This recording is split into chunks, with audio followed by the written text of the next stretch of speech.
Bienvenidos a Relatos del Más Allá. Me encantaría saber desde dónde nos escuchan, dejen sus comentarios, los leo con atención.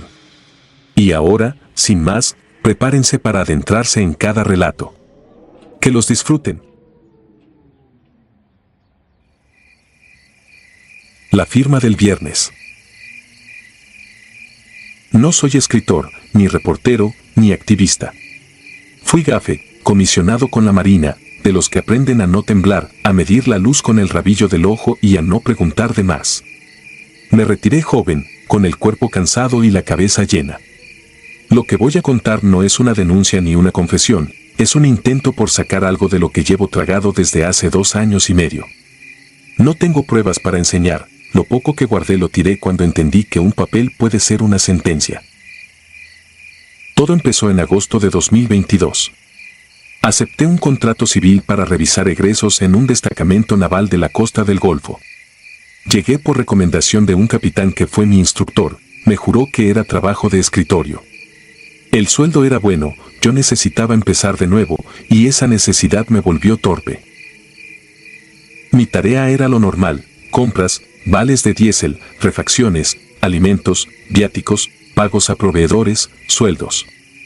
Lo anormal llegaba cada viernes. Los viernes, a eso de las 5, aparecía un sobre color mostaza, cerrado con 2 cintas y un sello liso.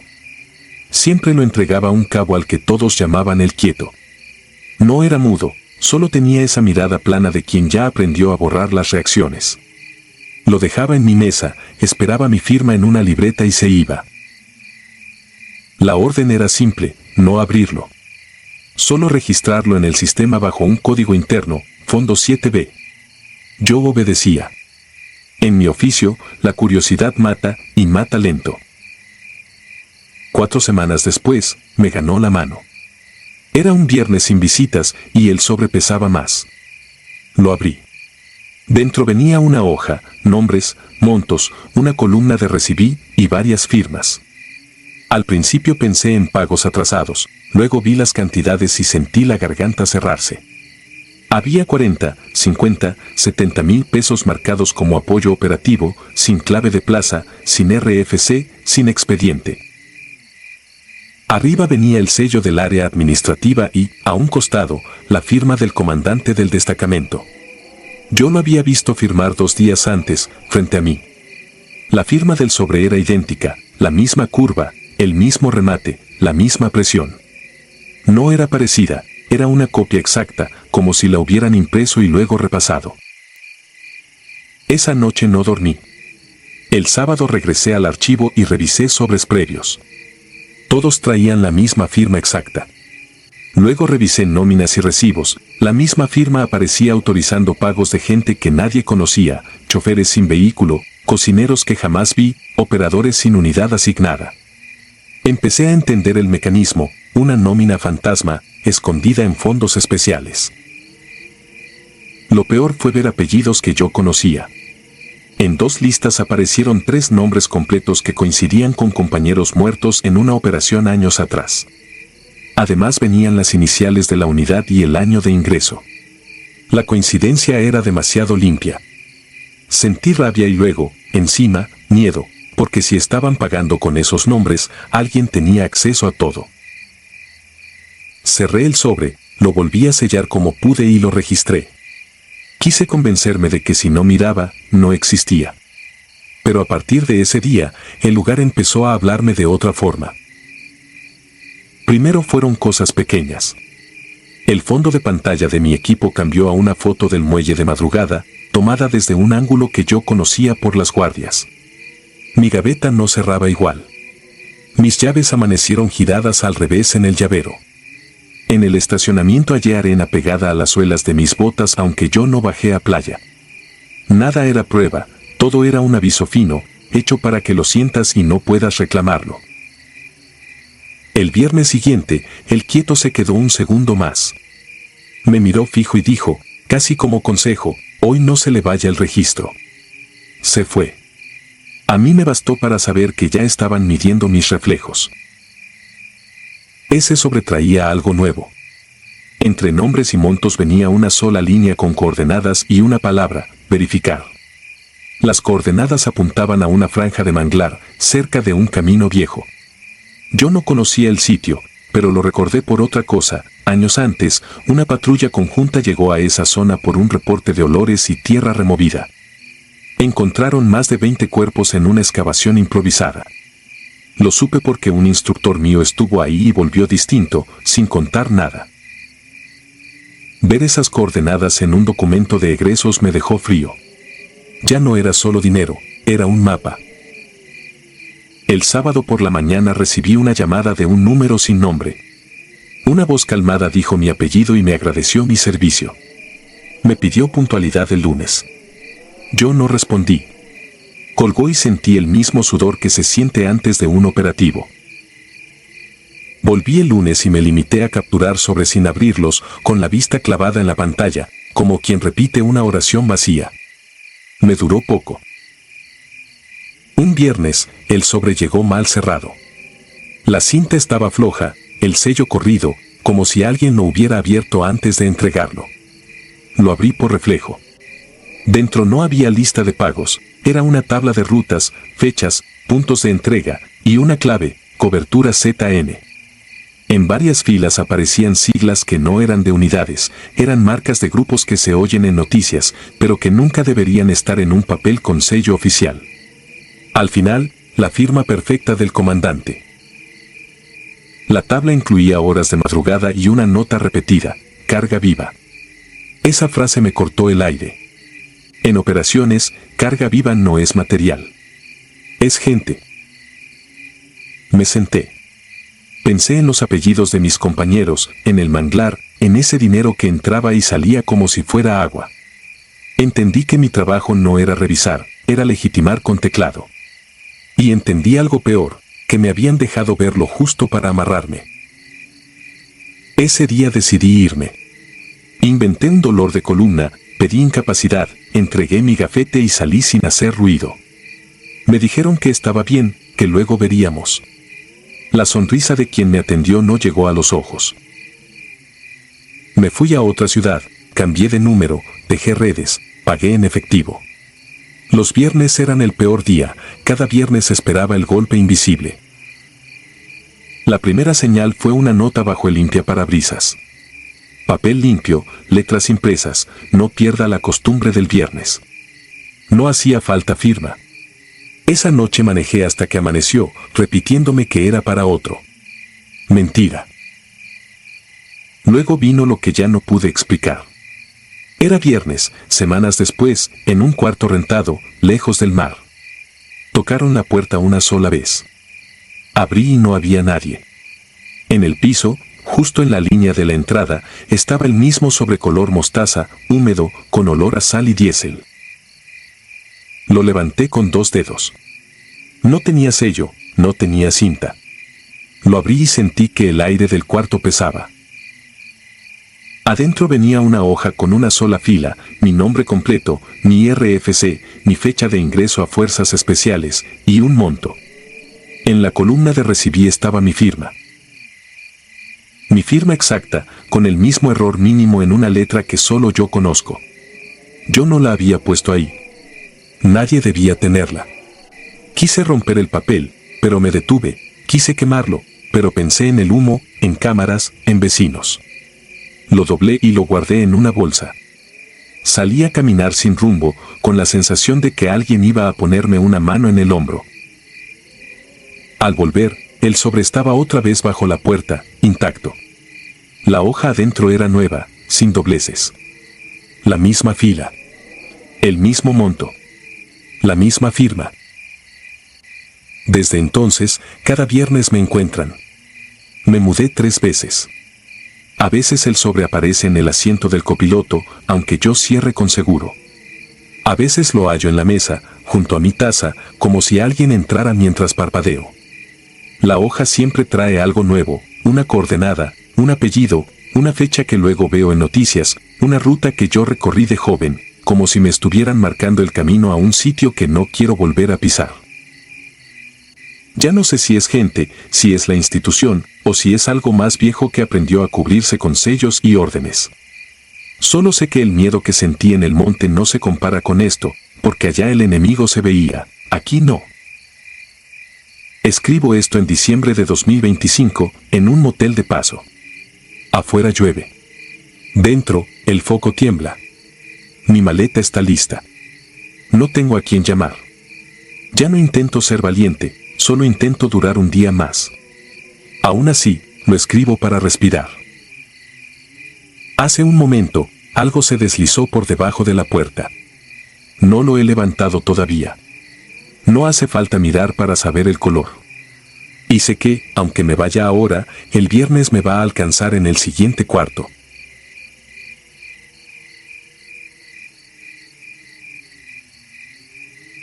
El cuarto de mareas. Me llamo Matías Arce. Serví 19 años con la Armada. En mi hoja de servicio aparecen despliegues en costa y sierra. Lo que no aparece es que durante un tiempo fui guardia de un lugar hecho para borrar, no para pelear. Cuando me piden contar lo peor, no pienso en balas ni en emboscadas, pienso en una puerta metálica, en sal pegada al piso, en un sonido que aprendió mi clave de radio. En 2011 me integraron a un grupo mixto, rápido, sin parches visibles. Yo venía de un curso de fuerzas especiales que algunos del ejército llaman gafes, lo tomé en intercambio y por eso me buscaron. A la unidad le pusieron Marea, como si el nombre tuviera poder de limpieza. Nos mandaron a Sonora, a una bahía donde el mar golpea y el desierto se queda quieto, mirando. La base era una empacadora de sardina abandonada, láminas oxidadas, pisos de concreto con manchas viejas, un olor a aceite rancio que ni la brisa podía llevarse. El mando era un capitán al que todos conocíamos como el contador. No era burla, era aviso. Tenía la costumbre de anotar lo que nadie anotaba, bultos, cajas, costales, carga, paquetes. Jamás alzaba la voz. Su autoridad estaba en lo que dejaba pasar sin preguntar. La empacadora tenía un cuarto nuevo, mal hecho, de bloc grueso y puerta de acero, pegado al área donde antes servían el pescado. Le decían el cuarto de mareas. Para entrar había 2 candados y una llave que no se dejaba en ningún llavero, sino en el bolsillo del contador. La primera semana me pusieron a vigilar afuera. Me explicaron la rutina con frases secas: llega una camioneta, se descarga, se revisa, se cierra, se espera, se vuelve a abrir, se limpia. Nadie describía el qué. Solo repetían que ahí adentro se procesaba. Si uno preguntaba, respondían con la misma mirada: no te metas. Yo ya había visto demasiadas cosas para fingir pureza, pero ese cuarto no se sentía como un sitio de trabajo, se sentía como una boca cerrada. La primera noche escuché golpes del otro lado. Pensé que eran tuberías o metales tirándose con el calor. Me recargué en la pared, revisé el perímetro y seguí. El golpe volvió, 3 veces, luego pausa, luego 2, luego 3. Me enderecé por instinto. No era al azar. Era un patrón. Mi cabeza lo reconoció antes que mi voluntad. Era un llamado de radio, el mismo ritmo que usamos en entrenamientos cuando no queremos hablar. Me quedé inmóvil, esperando que alguien más lo notara, pero en la guardia todo siguió igual, como si el sonido solo me perteneciera.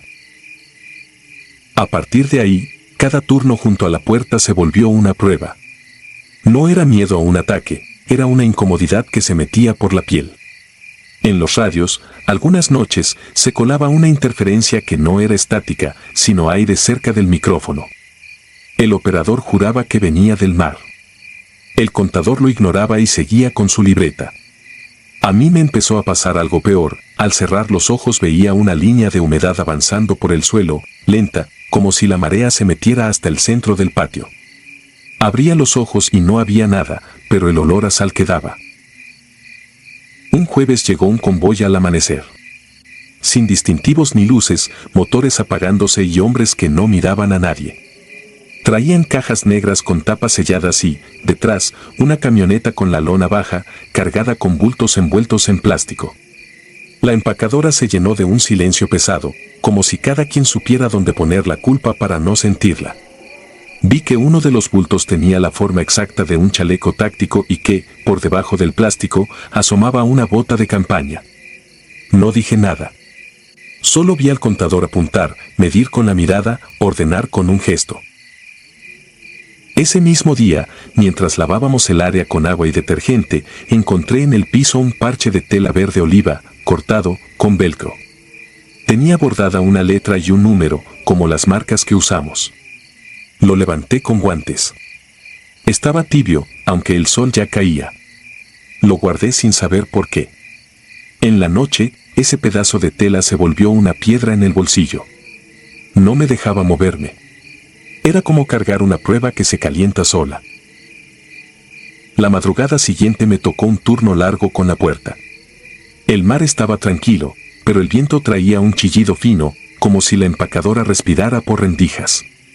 A medianoche, los golpes regresaron, más claros, más cerca, y con el mismo ritmo. Luego se oyó un arrastre, como lona mojada sobre concreto. Me acerqué sin querer. Pegando la oreja al metal escuché un quejido breve, contenido, humano.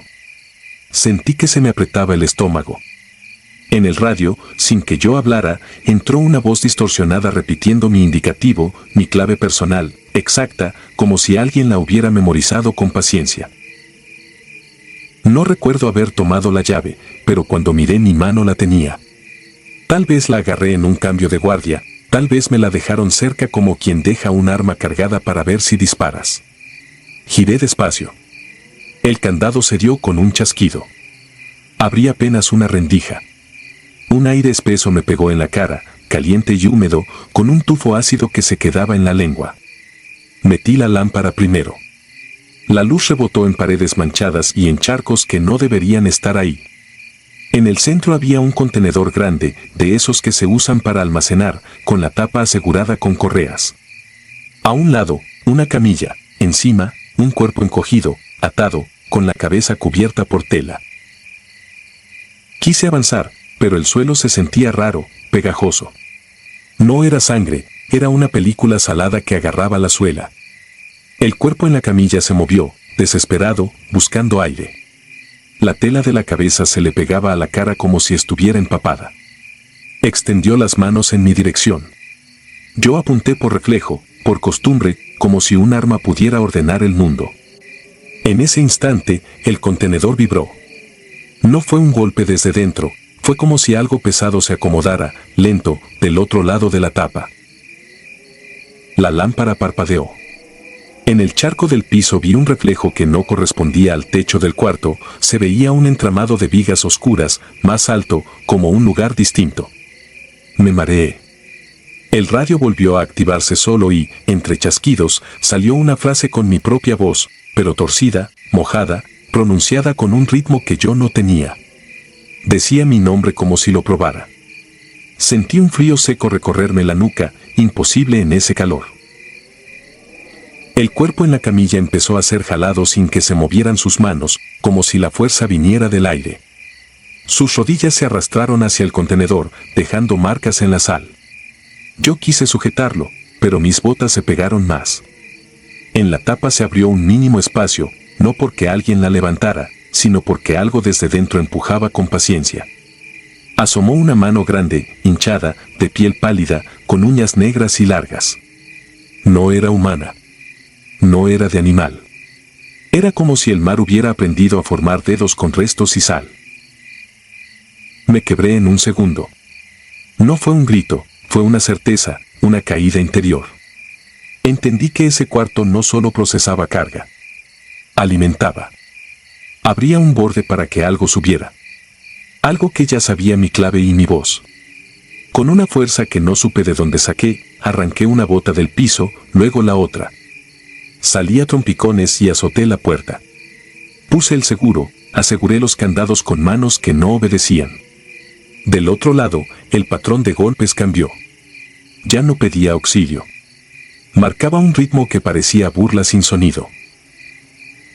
Amaneció sin que yo durmiera. Cuando el contador llegó, me vio con la cara deshecha y no preguntó. Miró la cerradura y luego mi bolsillo, donde el parche seguía. Se acercó, tomó mi radio con calma y lo apagó.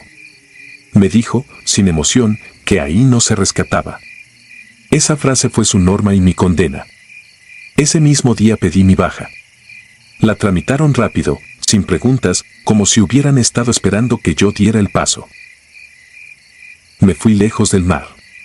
Intenté trabajar en vigilancia, luego en talleres, luego en cualquier cosa que no tuviera radios. Nunca pude. Cada vez que escucho agua correr en una tubería, mi cuerpo se tensa. Algunas madrugadas mi teléfono vibra sin razón y la pantalla se enciende sola. No entra llamada, no entra mensaje. Solo un chasquido, como equipo viejo, y luego mi indicativo, lento, repetido con paciencia. Entonces regresa el olor a sal y a aceite rancio, y siento que, en algún lugar de Sonora, una puerta de acero sigue cerrada, pero del lado correcto, esperando la marea.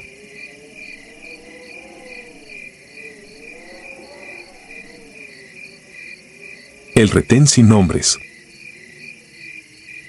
Nunca fui hombre de rezos ni de amuletos.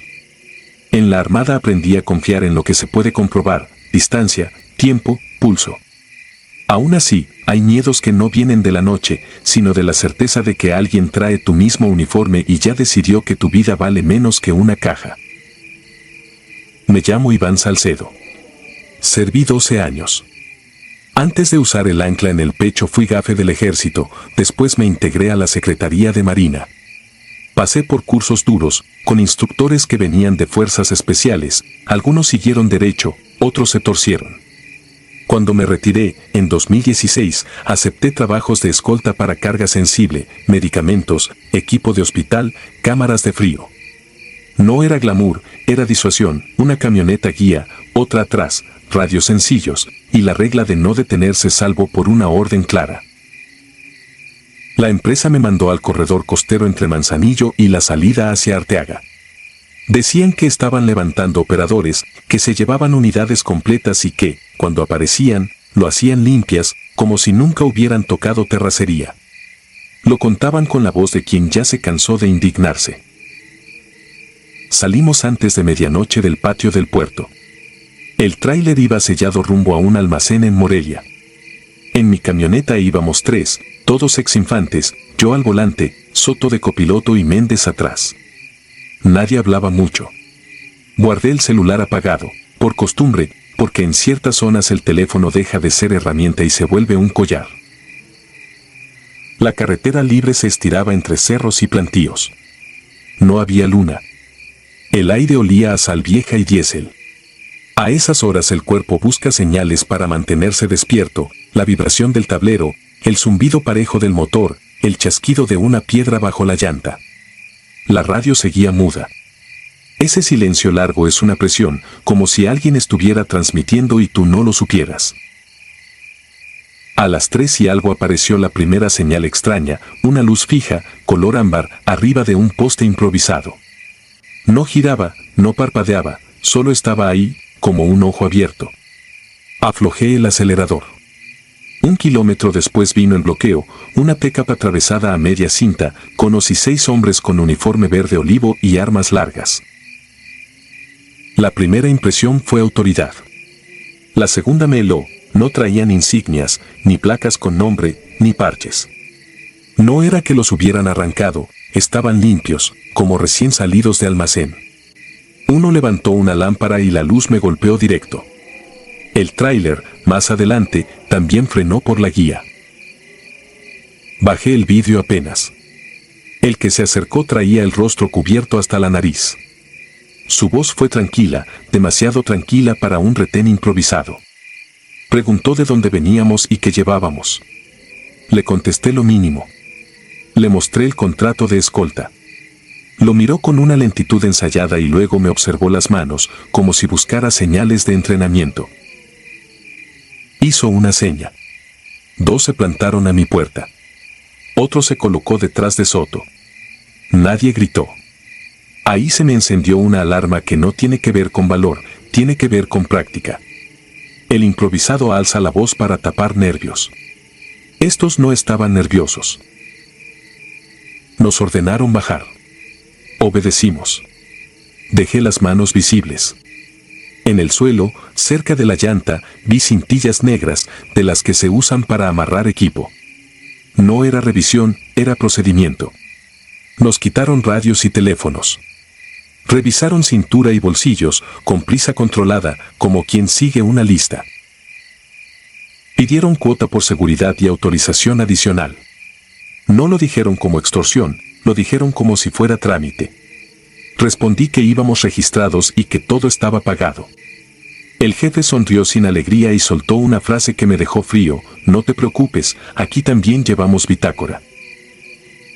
La palabra bitácora, en ese tono, no la suelta cualquiera. Era lenguaje de mando. Sentí que, en vez de un asalto, estaba entrando a un sistema. Nos amarraron las manos atrás con cintillas. No apretaron de más, no querían sangre, querían control. Nos hicieron caminar hacia el monte por un sendero invisible desde la carretera.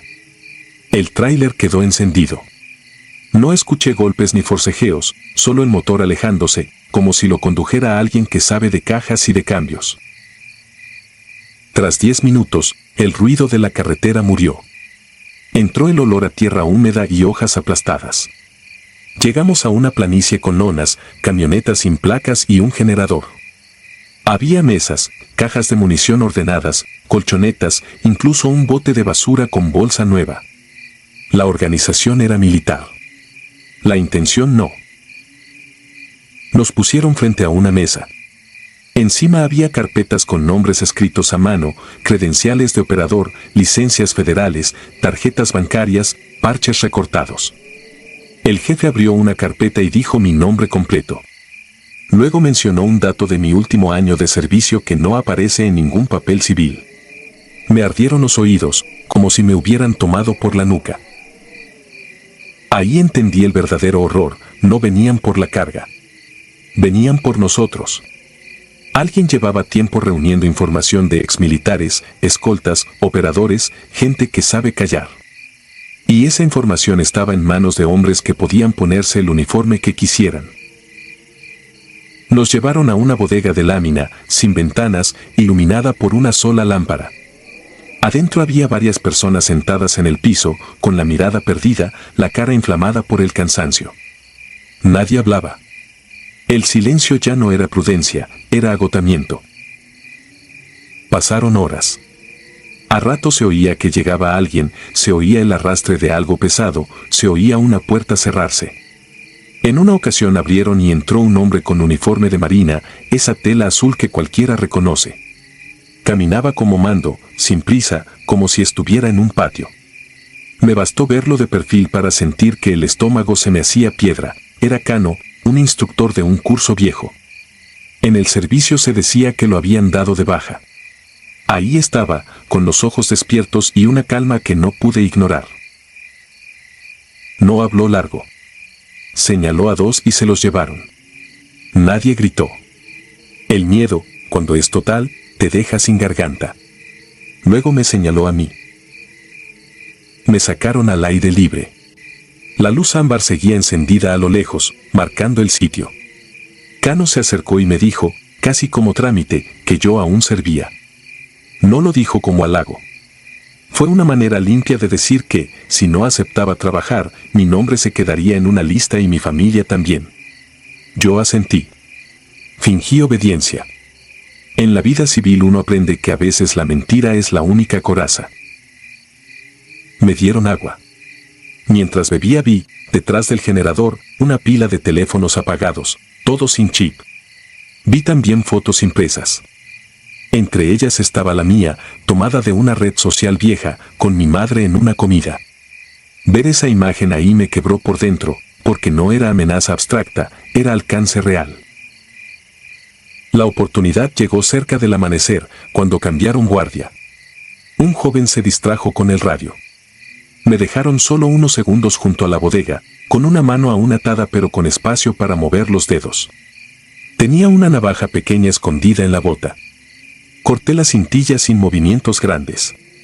No corrí, correr en el monte suena como confesión. Me fui por la parte baja, hacia un arroyo. Me metí al agua para borrar huellas.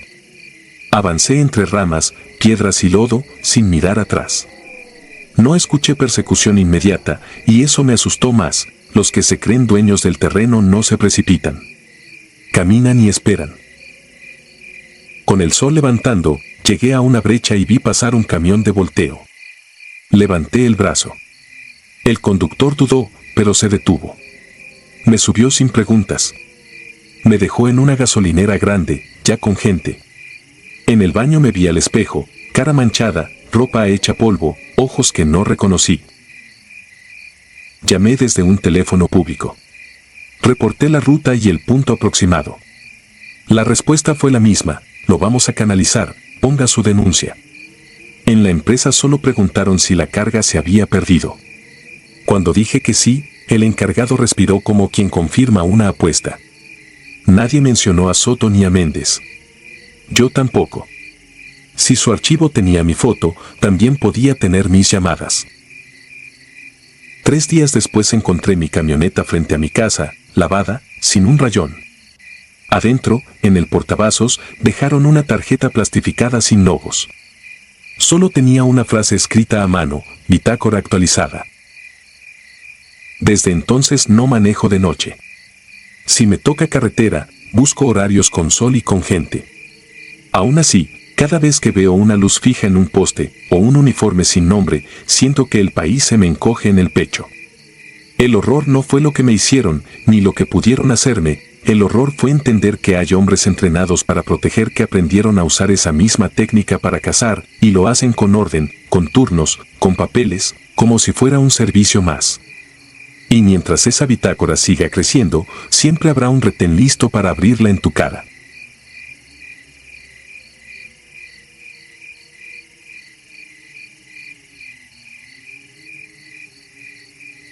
La escolta sin rostro. Yo sí fui militar. Fui gafe cuando aún se decía en voz alta, y después terminé comisionado con personal naval, porque en este país los uniformes se mezclan cuando conviene. Aprendí a medir el miedo por detalles simples: el silencio de los radios, la forma en que un arma cuelga del pecho, el modo en que un camino se angosta sin avisar. Creí que lo peor que podía ver era humano. Me equivoqué. Me retiré en 2014 con una rodilla rota y el orgullo hecho trizas.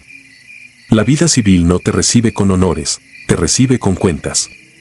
A los meses acepté servicios de traslado, escoltas pagadas por alguien que nunca daba la cara. No preguntabas qué iba en las cajas, no pedías órdenes por escrito, no exigías rutas seguras. Si querías seguir respirando, solo cumplías.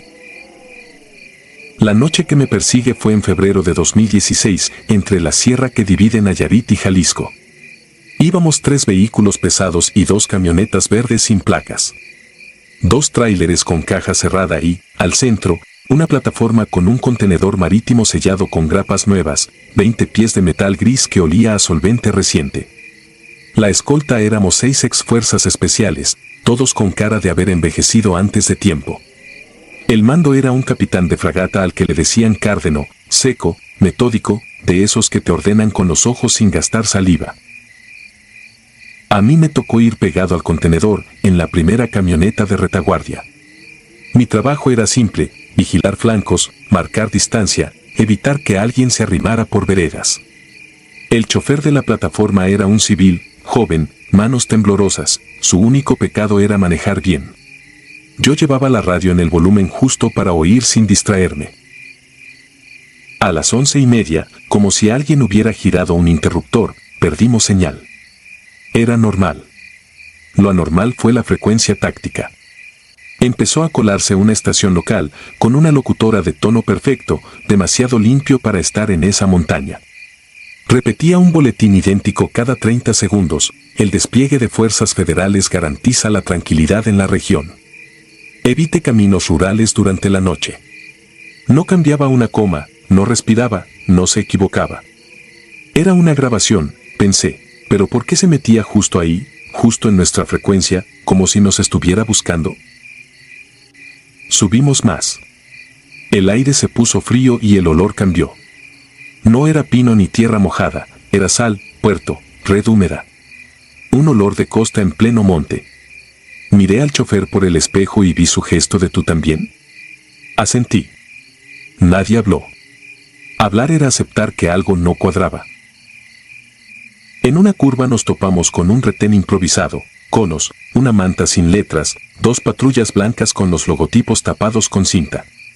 Los hombres traían casco y chaleco, pero sin nombre, sin insignias, sin rango. Lo inquietante no fue eso, sino la actitud. No intentaron cerrarnos el paso. Un tipo levantó el brazo y, con la otra mano, señaló el monte como pidiéndonos prisa. Parecía más asustado que nosotros. Cruzamos sin frenar. 10 minutos después sentí el primer golpe dentro del contenedor. No fue disparo ni piedra, fue un golpe seco, de peso, como si algo grande se hubiera recargado del lado izquierdo. El chofer de la plataforma aflojó el acelerador por reflejo y yo le grité por radio que mantuviera el ritmo. La locutora siguió, igual de serena, y por encima de su voz se coló un sonido corto, mojado, que no era grito ni animal. Duró nada y me dejó la piel erizada. Cárdeno redujo un poco para reagrupar. Hizo señas con la mano, formación cerrada. Yo bajé un instante, sin apartarme, para revisar las grapas. Estaban intactas. Lo que no tenía sentido era la vibración. El metal temblaba parejo, como si adentro hubiera un motor pequeño trabajando, y estaba helado. Apoyé la palma y sentí esa frialdad subir por el brazo. Me subí de golpe. No quería tocarlo más. La emboscada llegó donde el camino pasa entre paredones. No vi fogatas ni camionetas atravesadas.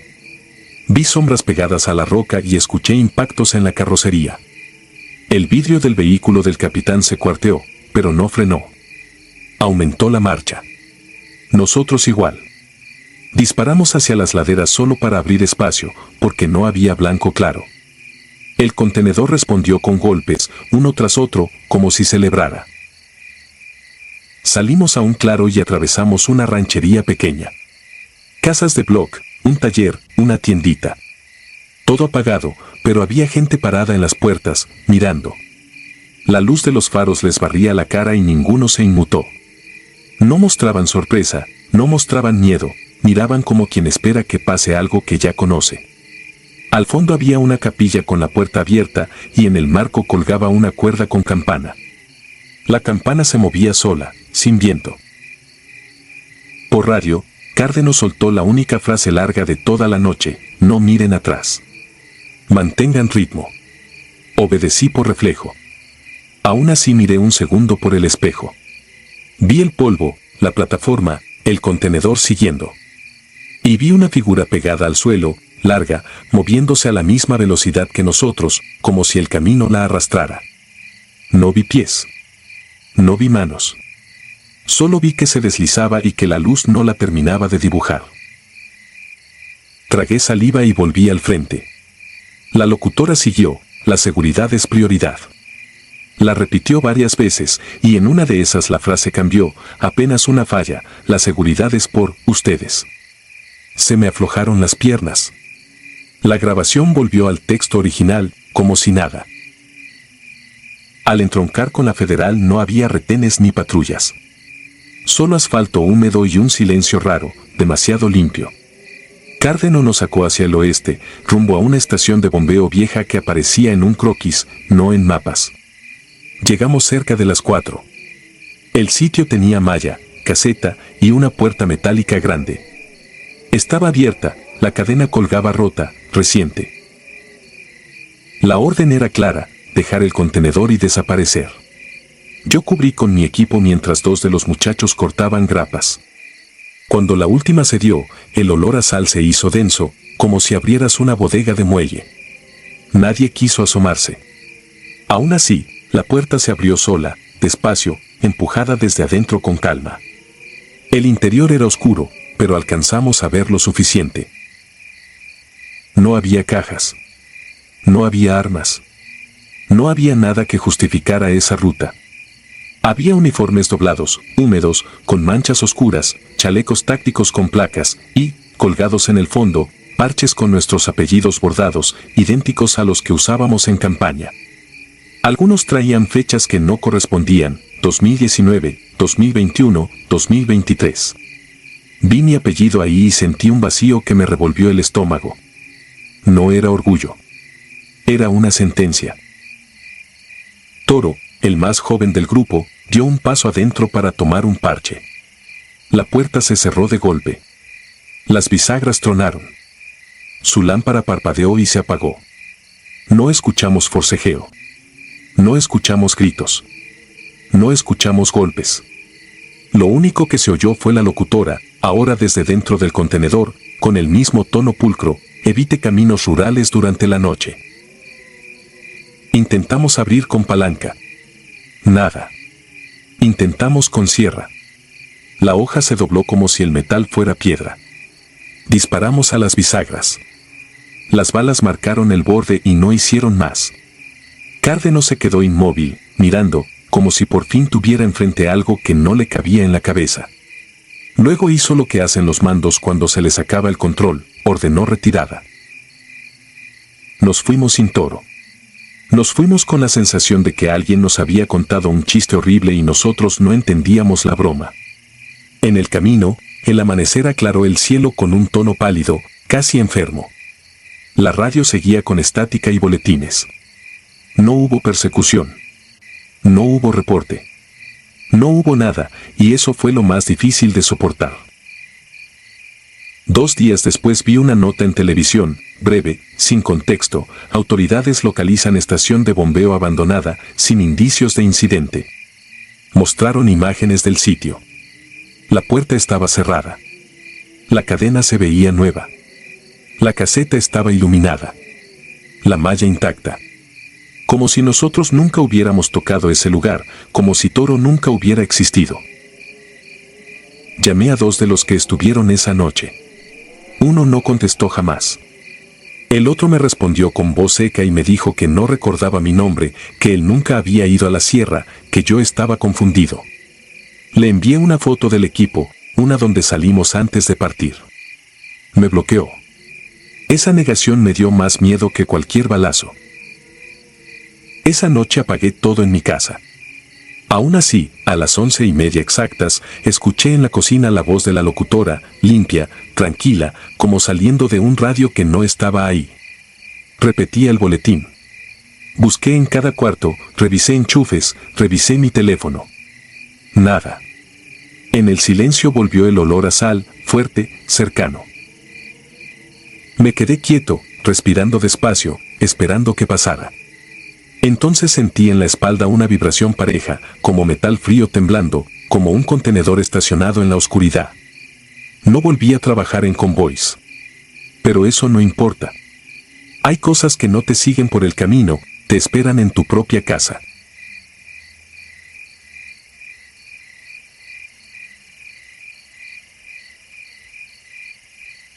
Deuda bajo la arena.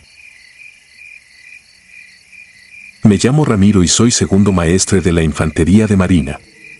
He visto cuerpos tirados en brechas, casas de seguridad vaciadas a toda prisa y enfrentamientos que terminan mal, pero nada me ha marcado como la misión que hicimos en el desierto de Sonora en 2017. Lo que pasó allá abajo no aparece en ningún parte y, aún así, es lo único que me visita cuando intento dormir. La orden era sencilla en apariencia: golpear una red de tráfico de personas que usaba bodegas y pasos subterráneos para cruzar migrantes hacia la frontera. Inteligencia señalaba una ruta en particular, tan evitada que los mismos criminales preferían rodearla. De ese tramo salían reportes raros, grupos enteros que habían entrado y nunca fueron ubicados. Ni detenidos, ni ejecutados, ni en fosas. Éramos 8 marinos de fuerzas especiales. Salimos de madrugada desde una base improvisada cerca de un pueblo perdido entre terracería. Llegamos en vehículos civiles, luces apagadas. La primera bodega se aseguró sin resistencia: catres alineados, mochilas abiertas, ropa tirada, restos de comida. Todo indicaba movimiento reciente, pero ya no quedaba nadie. La segunda bodega era nuestro punto clave. Un viejo taller con lámina vencida y un letrero despintado. Por fuera parecía muerto. Por dentro había botellas de suero abiertas, pan todavía suave, cobijas extendidas en el piso, pañales usados. El aire estaba caliente y al mismo tiempo pesado, con un olor denso a gente encerrada demasiado tiempo. Durante el barrido, el cabo Medina pateó una plancha de metal que sonó vacía. Debajo encontramos una tapa de concreto con aros de acero. La levantamos entre varios. Desde abajo subió un golpe de aire helado que empañó visores y lentes en segundos. Afuera el calor era sofocante. Descendimos en columna por una escalera soldada a la pared, linternas y armas listas. El paso era de tierra endurecida con vigas viejas sosteniendo el techo. El ambiente era húmedo, pegajoso, como si camináramos bajo un río enterrado. Se notaba el paso de mucha gente. Los primeros minutos encontramos lo conocido: mochilas abandonadas, garrafones a medias, zapatillas pequeñas, documentos plastificados con nombres centroamericanos. En las paredes habían escrito con marcador promesas, fechas, nombres de hijos. A medida que avanzábamos, las letras se volvían temblorosas hasta convertirse en rayones, como si la mano hubiera perdido fuerza o cordura. Llegamos a una bifurcación. A la derecha, el paso estaba colapsado bajo toneladas de tierra. Lo extraño eran las marcas alrededor. En las paredes se veían surcos profundos, curvas largas que iban de piso a techo, como si algo hubiera empujado desde el interior y se hubiera detenido a medio camino. No parecían marcas de herramienta ni de uñas. Tomamos el corredor izquierdo. Ahí empezó todo. El aire se hizo más pesado, respirar costaba trabajo. Sentí un frío preciso en la nuca que me bajó por la espalda, pese al uniforme empapado. Nadie hablaba. Solo se escuchaban las botas y la respiración amplificada por la radio interna. Entonces apareció el sonido. No venía de un lado en específico. No era viento ni agua. Era un murmullo lejano, muchas voces mezcladas, tan bajo que podía confundirse con la sangre en los oídos. Intenté ignorarlo, pensando en el encierro, pero cada paso lo hacía más nítido. El cabo primero que iba al frente levantó el puño. Nos detuvimos. A unos metros, más allá del alcance directo de las linternas, algo se movía. No era alguien corriendo ni escondiéndose. Era un movimiento lento, repetitivo, como un paso arrastrado. Subimos la intensidad de la luz. Primero vimos polvo flotando. Luego se dibujaron siluetas. Eran varias, paradas en medio del paso.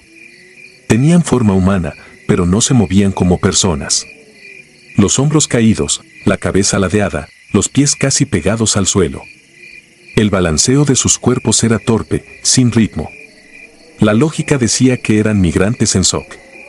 Ordenamos alto, que levantaran las manos, que se identificaran. Nadie reaccionó. El murmullo empezó a separarse en palabras. Escuché acentos distintos, peticiones de agua, nombres de familiares, promesas desesperadas.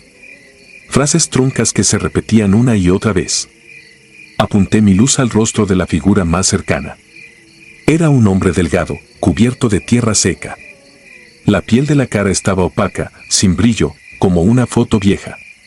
Tenía los ojos abiertos, pero no miraba nada. No parpadeó. Por un segundo, la luz pareció atravesarlo. Vi la pared detrás, ligeramente borrosa. Bajé la lámpara sin comentar. Detrás de él se alineaban más figuras, mujeres, un anciano con sombrero, un joven con una mochila colgando de un solo hombro. Todos con el mismo vaivén imposible, avanzando sin avanzar. Al girar la cabeza, vi que el corredor por donde habíamos venido también empezaba a llenarse con esas siluetas inmóviles. Simplemente estaban ahí, cerrándonos la salida. El instinto reaccionó primero. Abrimos fuego en ráfagas cortas hacia el frente. El estruendo rebotó una y otra vez. El olor a pólvora eclipsó al resto. Las balas levantaron tierra detrás de las figuras. Ninguna cayó. Ninguna se llevó las manos al cuerpo. Era como disparar contra algo que ocupaba espacio pero no podía ser tocado. Entonces comenzaron a acercarse. No corrieron ni gritaron. Solo avanzaron, paso tras paso, hasta estar a distancia de un brazo. Cuando la primera rozó mi chaleco, algo me golpeó por dentro. No fue un dolor físico. Fue una memoria que no era mía. De pronto estaba apretado en la parte trasera de una camioneta, rodeado de cuerpos que apenas podían respirar. Alguien lloraba pegado a mi cara. Afuera golpeaban la lámina riendo. La sed era tan fuerte que dolía. Sabía que no iba a salir vivo de ahí. Parpadeé y volví al paso. El fusil seguía en mis manos. Otra figura me tocó el brazo y vino otra vida completa comprimida en segundos, un grupo caminando de noche guiado por hombres armados, una mujer encerrada en un cuarto sin ventanas contando días con marcas en la pared, alguien abandonado en medio del desierto suplicando por agua que nunca llega. No eran imágenes al azar.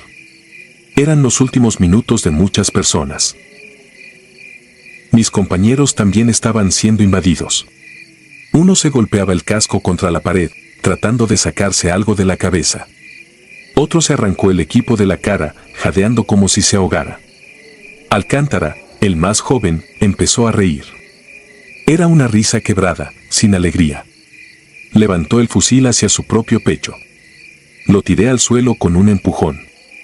En sus ojos no estaba él, había una mirada rendida que solo he visto en gente que ya se dio por vencida. El murmullo cambió de tono. Dejó de ser solo súplicas. Se volvió exigencia. No lo escuchaba con los oídos, sino en la parte del cerebro donde empiezan las pesadillas. No pedían rescate ni salida. Querían que alguien respondiera por ellos, que alguien cargara con esa deuda que nadie quiso ver. No sé cuánto duró. El reloj dejó de existir.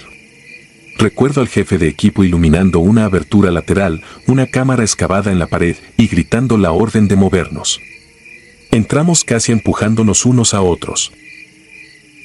La cámara era baja y más amplia. El piso estaba cubierto de restos mezclados con tierra y ropa desgarrada. Había credenciales, pulseras, fotografías arrugadas con rostros descoloridos. En las paredes se veían símbolos hechos con algo oscuro, secos. No eran marcas de banda. Era otra cosa, un culto levantado con lo que quedaba de esa gente. En un rincón, sobre un tablón, había velas consumidas, monedas, listones, estampas. Un altar improvisado construido con objetos de personas que nunca llegaron a su destino. El lugar olía a encierro antiguo y a presencia reciente. Detrás del tablón encontramos una escalera metálica que subía hacia una tapa de acero. Subimos casi trepando. Sentía en la espalda una tensión pesada, como si alguien contara nuestros pasos. Al abrir la tapa salimos al patio de una granja abandonada, varios kilómetros lejos de la bodega donde habíamos entrado. El cielo estaba despejado y el aire frío de la superficie parecía de otro mundo. En el informe que se escribió después se habló de ruta asegurada, indicios de homicidio y restos humanos por procesar. Nada de figuras, murmullo ni recuerdos ajenos. Esa noche, en la base, algunos se fueron a la capilla, otros encendieron pantallas para no quedarse en silencio. Yo me senté en la litera, con el uniforme todavía puesto, y revisé el chaleco por costumbre. En un bolsillo interior encontré una credencial plastificada que no recuerdo haber tomado. Hombre hondureño, año de nacimiento 1989. El nombre se quedó grabado. Meses después, revisando carpetas de desaparecidos, vi la misma foto. Seguía sin localizar. No aparecía como asegurado ni como fallecido. Como si hubiera quedado atrapado en algún punto de ese paso. Desde entonces, cuando me toca guardia en edificios silenciosos, hay momentos en que el aire se vuelve denso y frío sin explicación. Si todo está quieto, el murmullo regresa, muy bajo. No entiendo las palabras, pero sé lo que reclaman. No quieren asustarme por gusto. Quieren que alguien recuerde que existieron. Sigo en servicio. Patrullo, escolto, cumplo órdenes. Pero cada vez que escucho en noticias migrantes asegurados, pienso en los que nunca llegan ni a esa cifra. En los que se quedan en rutas como esa, enterrados bajo tierra ajena, aferrados al último momento que vivieron. Compañeros dicen que lo nuestro fue aire viciado y mente al límite. Me gustaría creerlo. La verdad es que, cuando el sueño se me va de madrugada, no veo balaceras ni operativos. Veo ese corredor lleno de figuras inmóviles, cerrando el regreso, pacientes, como si supieran que un día vamos a volver. Y entiendo que aquella misión no fue solo un golpe a una red de tráfico. Fue entrar de lleno en una deuda vieja, escrita con miedo y abandono, que sigue ahí abajo, bajo la arena, esperando a que alguien más la mire de frente.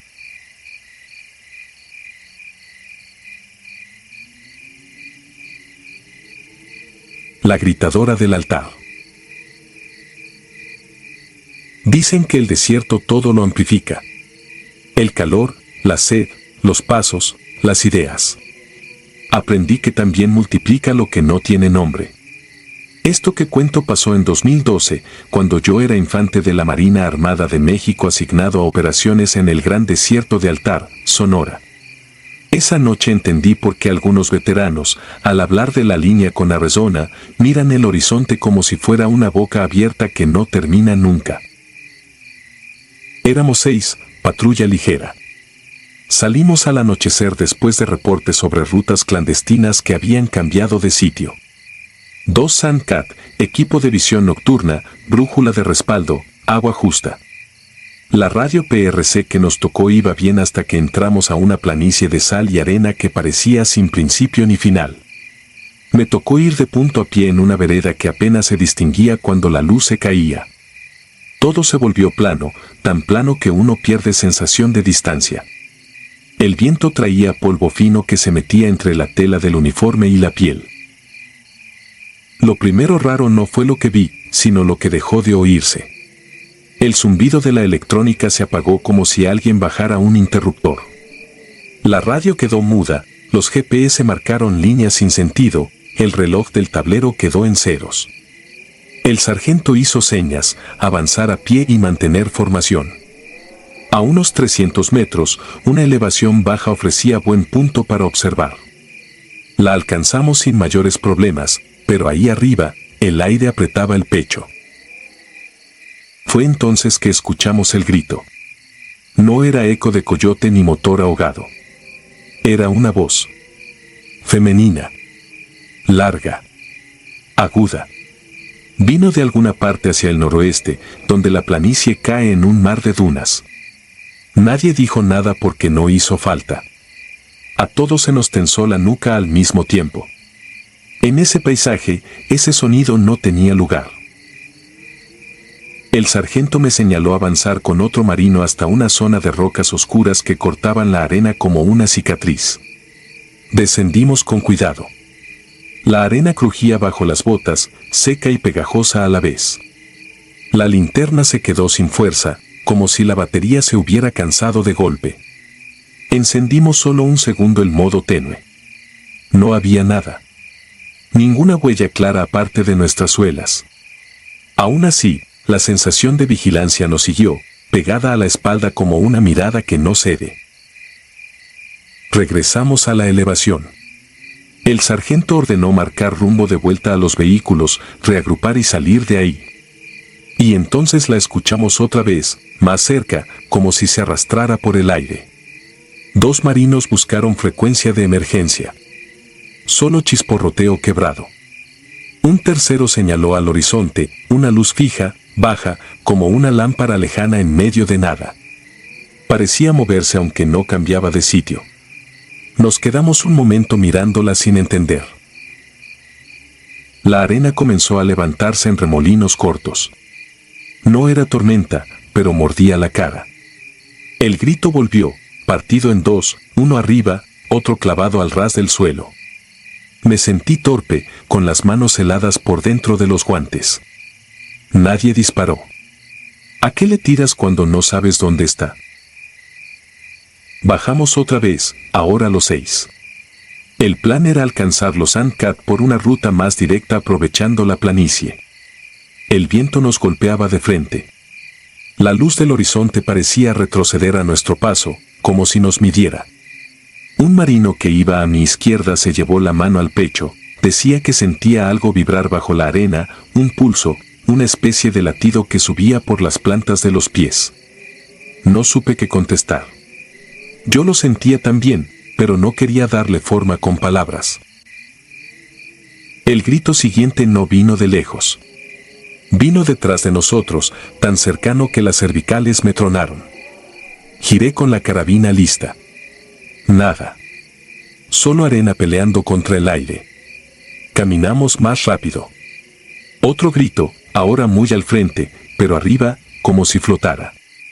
El sargento intentó hablar, no para dar órdenes, sino para que su voz existiera. No lo logró. La voz se le quebró. Hizo señas de mantener línea y avanzar sin correr. A los pocos minutos vimos los vehículos cubiertos de una fina película de arena como si llevaran días abandonados. Las puertas no abrían con el primer intento. Un marino maldijo en silencio, tirando del seguro. Yo puse la mano en el cofre, estaba frío. Inexplicable, porque los apagamos hacía nada. El tablero no respondía. La radio interna, muda. El desierto, igual de enorme, igual de atento. Entonces la vimos. No salió de las dunas ni caminó entre rocas. Simplemente estaba ahí, a nuestra derecha, a una distancia corta, de pie. Medía lo suficiente para parecer persona, pero no era eso. La compararía con una sombra, pero lo que teníamos enfrente no seguía reglas. Cambiaba. Se estiraba y encogía en silencio, como si respirara por toda su superficie. Creí ver facciones por un instante, facciones que se borraron en cuanto intenté fijarlas. La luz lejana se apagó como si le hubiera guiñado el ojo. Mi primer impulso fue disparar, el segundo no hacer nada. No sé cuál ganó, el dedo se me ancló en el guardamonte. El sargento alzó la mano y no disparó tampoco. La cosa se ladeó, sin pasos, y el aire se enfrió de golpe, un frío seco que no pertenece a esa tierra. El grito reventó a 1 metro de nosotros. No lo escuchamos con los oídos. Nos atravesó el cuerpo entero. Quise rezar y solo pensé en la arena metiéndose en los dientes, en la sed de días, en mi madre esperando una llamada. La cosa se acercó y vi que no proyectaba sombra propia. La luz de las estrellas, tenue pero presente, pasaba a través de ella y salía torcida, como si detrás hubiera agua. Pestañeé y ya no estaba. La nada pesó el doble. Un marino vomitó sin ruido, agachado, con la carabina colgándole. El sargento golpeó el tablero del Sandcat con la palma. El después parpadeó, una vez, 2, y murió. La brújula marcaba norte y sur al mismo tiempo. La botella de agua se me antojó veneno. La cosa apareció de nuevo, ahora al otro lado, idéntica pero no igual, como un reflejo de un reflejo. El grito subió tan alto que sentí las órbitas dolerme por dentro. Entonces, sin orden, empezamos a empujar el vehículo para girarlo a mano, locura pura en la arena suelta, pero cualquier acción era mejor que quedarse clavado. No sé cómo, pero el motor encendió. Fue un bramido breve, salvaje, como si el vehículo hubiera regresado de un pozo. Subimos a empujones. La suspensión chilló.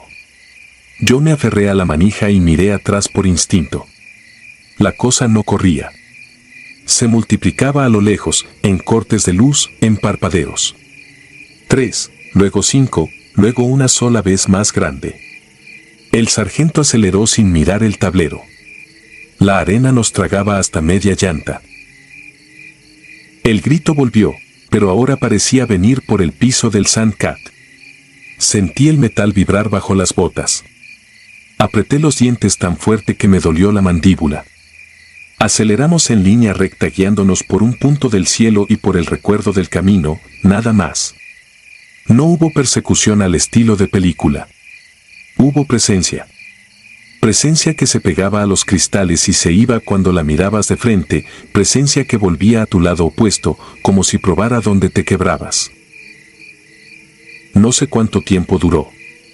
En el desierto, los minutos se rompen. A la distancia, las luces del campamento explotaron de golpe, más blancas que nunca. Cruzamos el cordón de seguridad sin códigos, sin aviso. El motor se ahogó en el acto. Nadie dijo palabra. Bajamos con las manos dormidas, las uñas llenas de arena y sangre seca de encías reventadas por la presión. El jefe de servicio nos miró sin preguntar. Anotó la hora en una libreta. Nos dio agua y nos mandó a sentarnos. Cuando por fin pudimos hilar frases, contamos lo esencial. Hubo silencio, luego una orden simple: esa zona no se pisa de noche. Ni con guía. Ni con todo el equipo del mundo. No fue regaño. Fue hecho. Esa madrugada no dormí.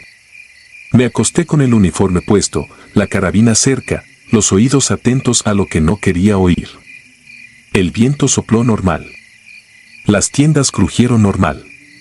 Y, sin embargo, a ratos se deslizaba por el campamento un lamento finísimo, casi imperceptible. Nadie lo mencionó. A la mañana siguiente revisaron las cámaras térmicas. Nada. Revisaron nuestras rutas. Todas mal registradas. Parecía que hubiéramos dibujado círculos sobre arena lisa. Volvimos a salir muchas veces después. Cambiaron rutas y horarios. Nunca más cruzamos esa planicie de noche. En días limpios, desde una duna alta, se alcanza a ver una mancha pálida donde según el mapa no hay nada. Ahí, dicen algunos, luce una lámpara que no ilumina el suelo. Ahí, dicen otros, grita alguien que no pide ayuda ni amenaza. Solo existe, como existe el sol. Yo sigo en servicio. Me he puesto delante de armas y de hombres que no pierden el pulso. Puedo jurar que nada me puso más pequeño que esa voz sin cuerpo y ese frío seco. Si un día les toca patrullar cerca del altar y las brújulas empiezan a marcar 2 direcciones, regresen. Si ven una luz que nunca se acerca, no la sigan. Y si de pronto sienten que el metal vibra como garganta, no intenten entender. Pisen el acelerador, miren al frente, respiren por la nariz y no volteen. Porque en ese lugar, lo que te llama por tu nombre no quiere hablar contigo. Quiere quedarse contigo. Y el desierto, que todo lo amplifica, no aprende a olvidar.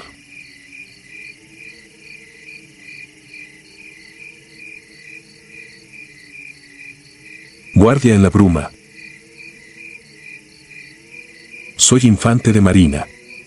Lo que voy a contar ocurrió en 2018, en la costa norte de Oaxaca, durante un despliegue de seguridad en temporada de lluvias.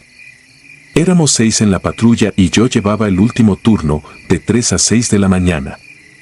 En papel, la orden sonaba simple: vigilar un estero y un pueblito pegado al manglar, movernos por veredas, verificar embarcaderos, impedir que la zona se llenara de gente que no debía estar ahí.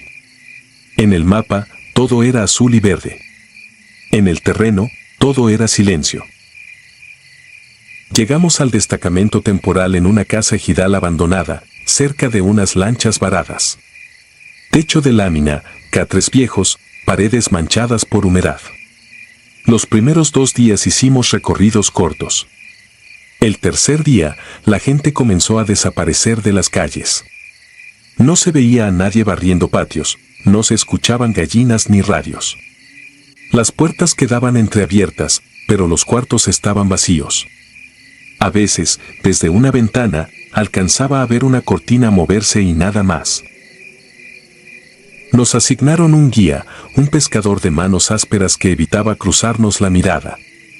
Llevaba al cuello un amarre trenzado con fibras de palma y un hilo oscuro. No lo tocaba nunca, parecía más pesado de lo que era. Lo presentaron a la carrera y salimos hacia el estero por la tarde, con la idea de volver antes de la noche. El cielo cayó a plomo y los caminos de tierra se volvieron fango. El guía apretó el paso cuando entramos al primer tramo de manglar. Dijo en voz baja que por ahí se escucha caminar cuando baja la marea. No me gustó el verbo, pero nadie dijo nada. Al avanzar, el aire cambió. No sé explicarlo de otra forma. Era como si el manglar respirara en sincronía, como si el agua y la tierra latieran a un ritmo propio. Las garzas levantaban vuelo sin hacer ruido. En una orilla encontramos huellas frescas, no de botas ni de pies descalzos, parecían marcas alargadas, profundas, como de alguien que dejara el peso en los talones y arrastrara las puntas.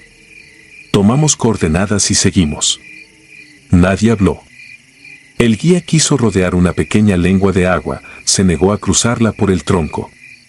Aquí no, dijo. Lo dejamos pasar delante. Caía la tarde cuando vimos las primeras casas a la orilla del estero. Todas con fogones apagados, ollas limpias, camas tendidas, fotografías boca abajo. Una hamaca aún se mecía por el viento que venía del mar. No había rastro de forcejeo ni de salida apresurada. Era como si la gente hubiera decidido dejar sus cosas intactas y caminar hacia ninguna parte. El guía comenzó a temblar. Le sudaban las manos. Le dije que nos diera 10 minutos para revisar y partir. Aceptó con la cabeza, pero no entró a ninguna vivienda. Debimos volver entonces. No lo hicimos. Oscureció mientras regresábamos por el borde del agua. La bruma bajó con un ritmo que parecía consciente. Veías tu brazo y 2 pasos más allá ya no. Empezó un ruido de ramas doblándose. Lo primero que pensé fue en un animal grande, pero el golpe contra el agua sonó rítmico, como pasos pesados que buscaban firmeza en el fango. Nos detuvimos, formamos, apuntamos a nada. El guía, sin voltear, dijo, no miren de frente. No pude evitar levantar la lámpara. Alcancé a ver algo en la orilla opuesta, alto, delgado, quieto, como si fuera parte del manglar. Cuando le apunté de lleno, se deshizo con la neblina y volvió el silencio. Esa noche, ya en el destacamento, el más joven del equipo se levantó de golpe del catre y salió a la intemperie sin contestar. Lo alcancé en la entrada. Tenía los ojos abiertos de par en par, pero la mirada resbalaba, sin fijarse en nada. Le hablé fuerte, lo sacudí, no reaccionó. Volvimos a meterlo. Se quedó inmóvil, respirando rápido, como si algo lo hubiera dejado vacío por dentro. El guía no durmió. Se sentó de espaldas a la pared, con las manos sobre el amarre, murmurando palabras que no entendí. Al amanecer faltaba uno. No el joven, sino el guía. La puerta estaba abierta y el suelo, marcado con esas mismas huellas alargadas, cada vez más profundas. Seguimos el rastro por la orilla del estero hasta un claro donde el manglar se abría en un círculo perfecto. No había pájaros. Solo un tronco viejo atravesado a media agua y, frente a él, el cuerpo del pescador boca arriba, sin marcas, con la piel reseca y la boca abierta como si hubiera querido decir algo y no alcanzó. A un lado, sobre una piedra lisa, habían dejado una figura tallada en madera, un hombre sin rasgos en la cara y un hilo enrollado al cuello, igual al del amarre. No la toqué. El comandante ordenó regresar y pedir relevo, pero la radio comenzó a fallar y el aire se volvió pesado otra vez. Fue entonces cuando el joven se puso de pie por su cuenta, caminó hacia el tronco y se quedó parado frente al agua. No respondió cuando le hablé. Un paso más y habría caído. Lo jalé del chaleco, sentí su cuerpo frío, rígido, como si llevara horas en un cuarto de hielo. Volteó apenas y supe que no estaba viéndome a mí. Dijo, muy quedito, ya viene. Luego cerró los ojos. No esperé la orden. Eché a andar de vuelta cargándolo del hombro. Los demás me siguieron. La bruma comenzó a jugar con las distancias, a ratos el destacamento parecía a 10 metros, a ratos a kilómetros.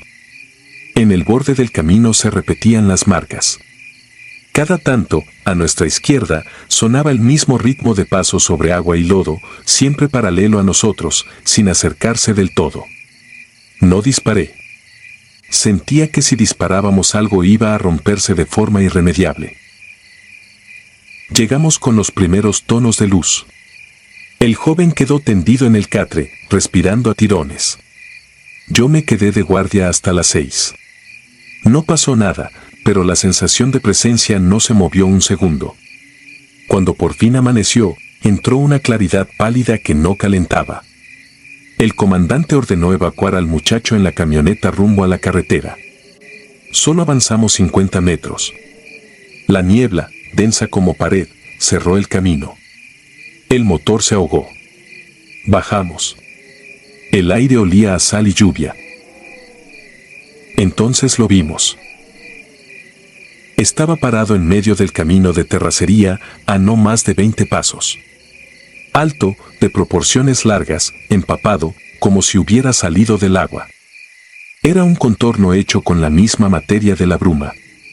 No tenía cara, donde deberían estar los ojos había vacío, una ausencia que dolía mirar. Se movía con lentitud, pero cada paso sonaba igual, un plantón firme, otro, como si probara el suelo. No nos miraba, pero era imposible no sentir que lo hacía. El joven se incorporó sin ayuda y caminó hacia él. Lo detuve. Se sacudió de mis manos sin violencia y dijo una sola palabra que no quiero volver a escribir. El contorno avanzó 2 pasos más y se deshizo como si alguien lo hubiera borrado con la mano. La niebla se abrió, dejó pasar luz y escuché otra vez el mundo, insectos, pájaros, mar adentro. El motor encendió. Subimos. Cuando miré hacia atrás, el amarre del guía colgaba de la antena del destacamento, como si alguien lo hubiera dejado allí para que lo viéramos. Nos fuimos ese mismo día. Entregamos el parte, guía localizado sin vida, población ausente, ruidos en el manglar, fallas de radio. Nadie preguntó mucho. Trasladaron al joven a la base en la capital del estado. Yo limpié mi fusil sin mirar a nadie. Por la noche, al cerrar los ojos, vi de nuevo el círculo perfecto del claro y el tronco atravesado a media agua. A veces me despierto empapado recordando los pasos. No sueño con balaceras ni persecuciones, sueño con un camino de lodo y un ritmo que no falla, un plantón, otro, siempre a mi izquierda, sin prisa. Cambié de zona, cambié de turno, cambié de compañeros. No sirve. Hay noches en que la habitación se llena de ese mismo aire espeso del estero y cualquier sombra contra la pared parece moverse con la cadencia de quien viene desde muy lejos buscando el lugar exacto donde pararse. Nunca volví a esa costa. Nadie del equipo quiere hablar del tema. En el cuaderno donde anoto lo importante escribí una sola línea, no mirar de frente. Juré no tocar objetos que no entienda y no volver a seguir huellas que se hundan más de lo que debería un pie humano. A veces, en servicio, me quedo detenido con el oído atento. No sé qué espera encontrar mi cuerpo cuando hago eso, pero se prepara, como animal que huele tormenta. He aprendido a no negar lo que vi. En la Marina nos entrenan para todo, menos para esas cosas que no admiten explicación. A mí me tocó a la orilla del manglar, con un guía que quiso advertirnos y un compañero que se asomó a un borde sin mirar abajo. No le deseo esa guardia a nadie. Si alguna vez te toca un turno a esa hora, en un lugar donde la gente no está y los fogones quedan limpios, escucha el agua. Si crees oír pasos, no vuelvas la cabeza. Acelera y vete. No dejes que la bruma marque el ritmo por ti. Porque cuando lo marca, no se te quita, te sigue pegado al cuerpo y, con el tiempo, te lo recuerda a la menor provocación, en un charco, en el goteo de un techo, en el crujido de una rama. Y sientes, con certeza, que ese andar aprendió tu camino y lo repite con paciencia.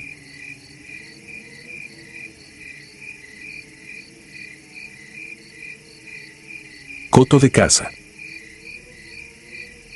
Dicen que la sierra no olvida. Yo era gafe en 2014, adscrito a un batallón con sede en el noroeste. Nuestro equipo de salto entró por una cañada de la Sierra Madre, entre Durango y Sinaloa, con una orden simple: localizar a un pelotón que había cortado comunicación y verificar un punto señalado por inteligencia como posible cocina.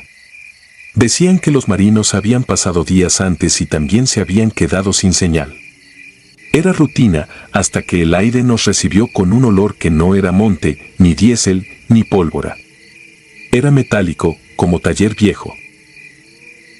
Aterrizamos en una terraza estrecha. El helicóptero se fue tan pronto nos soltó. 8 hombres, formación escalonada, radios en frecuencia de emisión.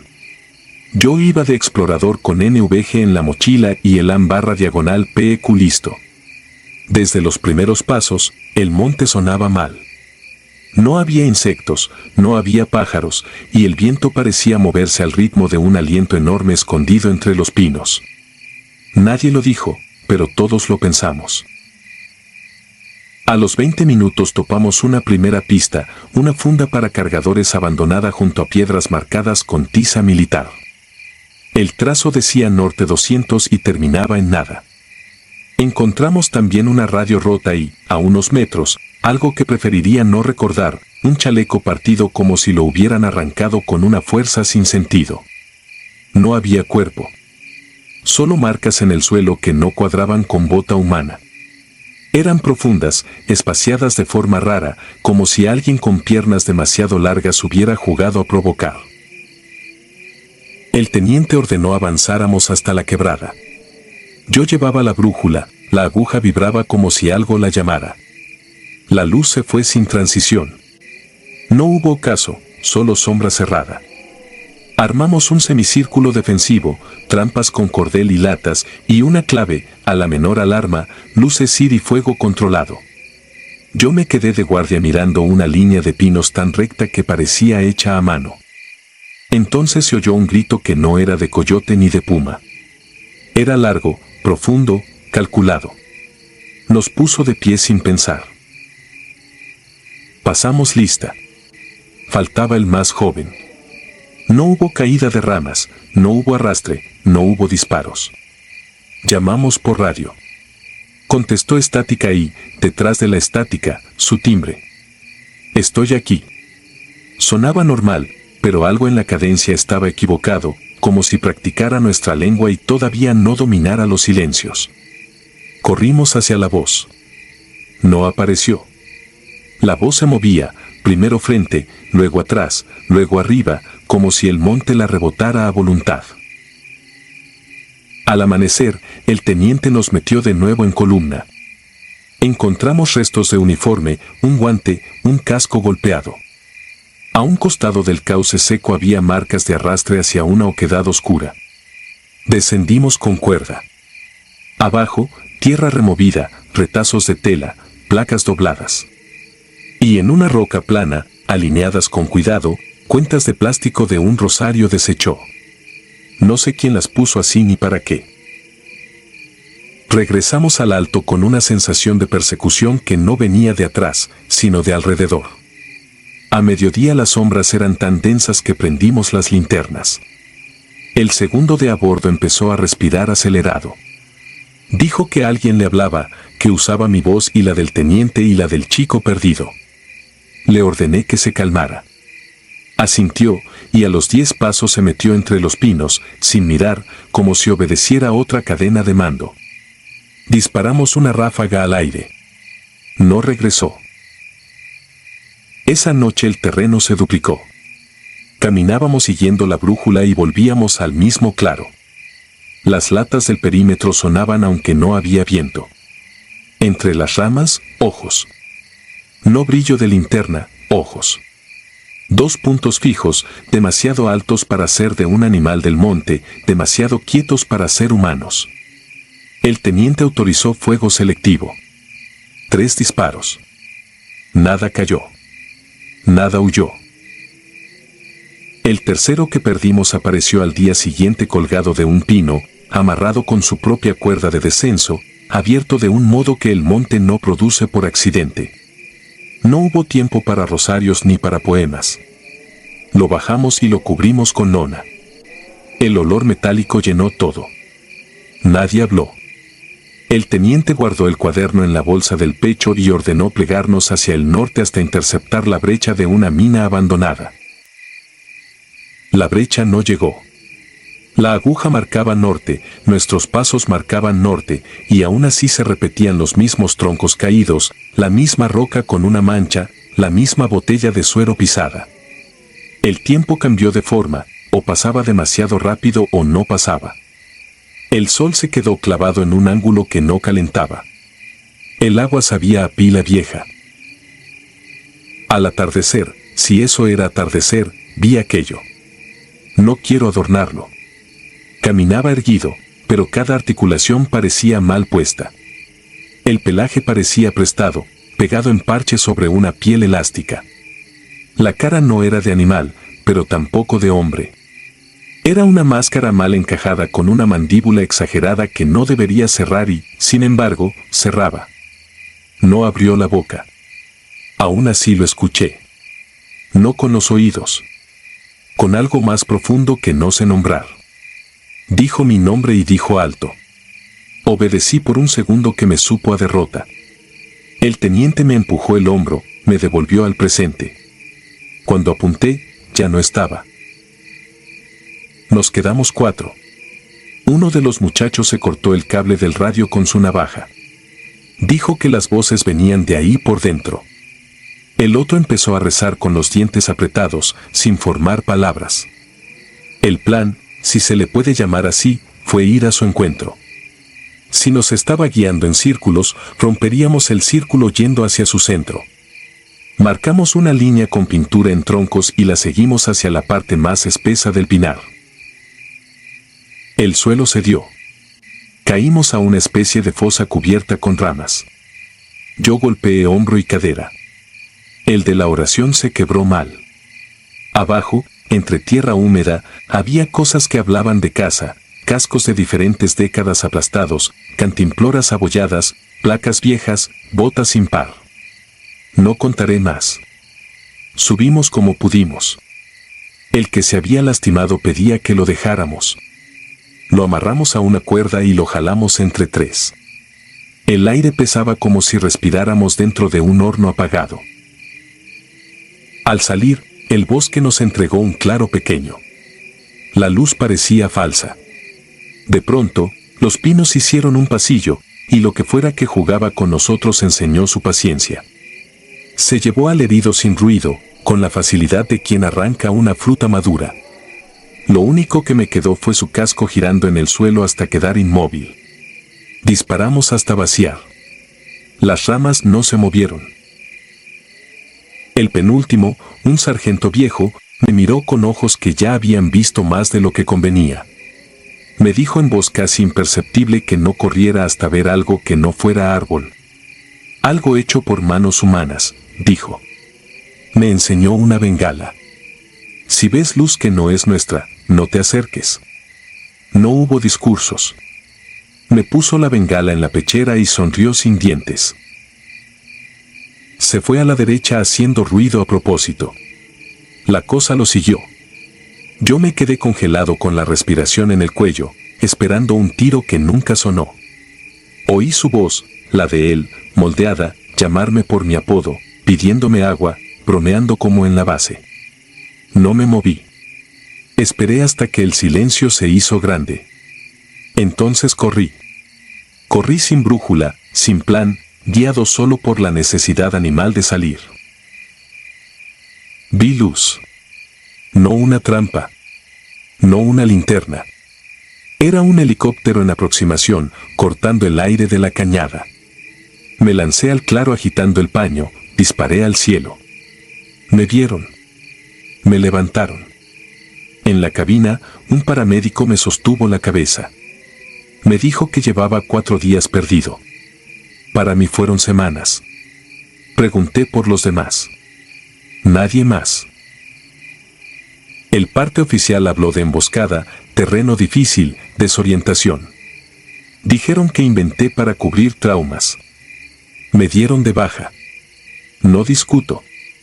No tengo pruebas para tribunales.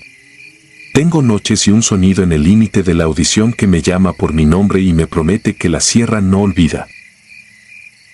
A veces despierto con el gusto metálico en la boca. A veces, cuando pasa un camión lejos, juraría que escucho una voz que practica cómo hablar como nosotros, que aprende, que perfecciona. He cambiado de ciudad. He cambiado de oficio. No me sirven. La sierra está donde yo esté. Si alguien encuentra esa quebrada entre Durango y Sinaloa, no marque con tiza. No deje rosarios. No trace rutas de escape. Todo eso lo alimenta. No vayan de noche. No vayan de día. No vayan. Y si un día oyen una voz conocida que los llama dentro del monte, no contesten. No giren. No regalen su nombre. Porque allá, entre pinos altos y aire inmóvil, alguien hizo de nosotros su deporte. Y sigue esperando.